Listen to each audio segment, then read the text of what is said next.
दुनिया में एक ऐसा रहस्यमयी जगह है जहां गलती से भी जाओगे तो वापस नहीं आओगे। वह जगह है अटलांटिक महासागर का बरमूडा ट्रायंगल। हर साल यहां हजारों जहाज और विमान दुर्घटनाग्रस्त शिकार होते हैं, जिसका नामो निशान नहीं मिलता। बहुत से लोगों का मानना है यहाँ एलियन रहता है। कई लोगों का ये भी मानना है कि यहाँ कोई समुद्री राक्षस है जो किसी अन्य चीज को अंदर नहीं आने देता।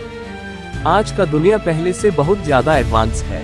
हमारे पास बहुत ज्यादा तकनीक, मशीन, साइंटिस्ट है, लेकिन साइंटिस्ट को अभी तक ये पता नहीं चला बरमूडा ट्रायंगल के अंदर कोई चीज जाता है तो वापस क्यों नहीं आता। तो ये जगह दुनिया का कोई हिस्सा नहीं है या फिर ये सचमुच एलियन रहता है। चलिए इस वीडियो में आज सच्चाई के बारे में पता लगाएंगे।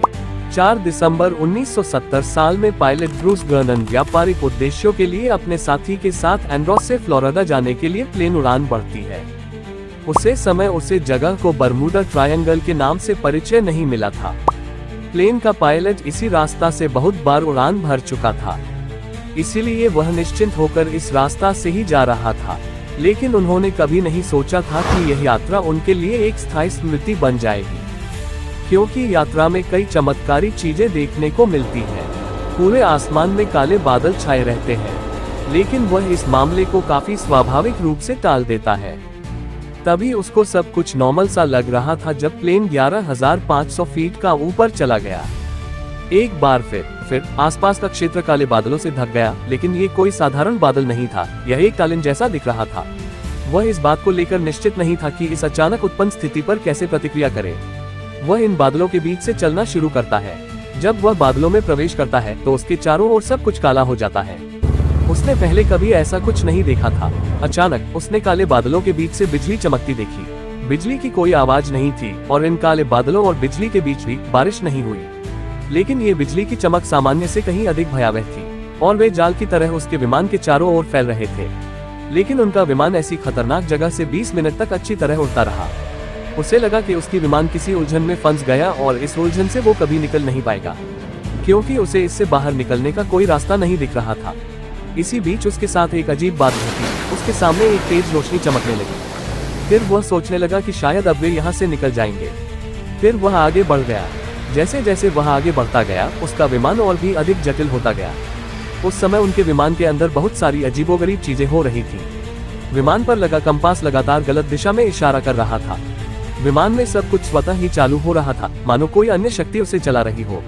इस समय पायलट स्वयं विमान को नियंत्रित करने का प्रयास कर रहा था, लेकिन वह किसी भी तरह से विमान को नियंत्रित करने में असमर्थ था। पायलट किसी तरह विमान को नियंत्रित करने में असमर्थ था और विमान अभी भी काले बादलों में था।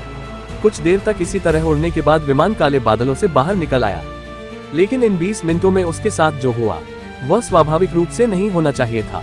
काले बादल से निकलने के बाद उसकी जान पर जान आया और उसका विमान उसका कंट्रोल में उड़ान भरने लगा, लेकिन उसको ये समझ भी नहीं आया 20 मिनट तक उसका विमान कहां पर था। ये जानने के लिए उसने तुरंत कंट्रोल रूम के साथ संपर्क किया, लेकिन जब नियंत्रण कक्ष के अधिकारी उसकी लोकेशन की जांच कर रहे थे तो रडार नियंत्रण कक्ष के अधिकारियों को उसके विमान की लोकेशन नहीं दिखा रहा था। लेकिन नियंत्रण कक्ष द्वारा उन्हें तुरंत सूचित किया गया कि उनका हवाई जहाज उनके हवाई क्षेत्र को छोड़कर दूसरी दिशा में जा रहा है। उन्हें भी यह बात समझ में नहीं आई, क्योंकि यह कैसे संभव हो सकता है। उनकी यात्रा तो केवल 400 किलोमीटर लंबी थी, लेकिन उन्हें 400 किलोमीटर की दूरी तय करने में केवल 90 मिनट लगेंगे। लेकिन उनके विमान ने 400 किलोमीटर की दूरी केवल 47 मिनट में तय कर ली। उनका विमान 290 किलोमीटर प्रति घंटे की गति से चल रहा था, इसलिए 400 किलोमीटर की दूरी 47 मिनट में तय करना संभव नहीं था।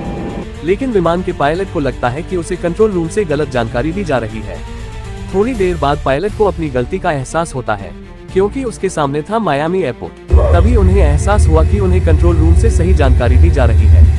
विमान के हवाई अड्डे पर उतरने के बाद पायलट ये देखकर आश्चर्यचकित रह गया कि 400 किलोमीटर की दूरी तय करने के लिए आवश्यक ईंधन का आधा हिस्सा अभी भी उसके विमान में बचा हुआ था। पायलट को तब एहसास हुआ कि उनके विमान ने इस हवाई अड्डे तक पहुंचने के लिए केवल 200 किलोमीटर की यात्रा की थी, लेकिन उनका मार्ग 400 किलोमीटर का था।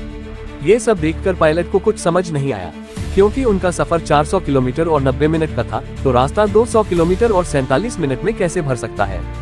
इसलिए उसने कंट्रोल रूम में अफसरों से बात की, लेकिन कंट्रोल रूम का ऑफिसर को भी यह सब समझ में नहीं आया कैसे हुआ, इसीलिए सब ने पायलट को ही गलत बोलने लगा।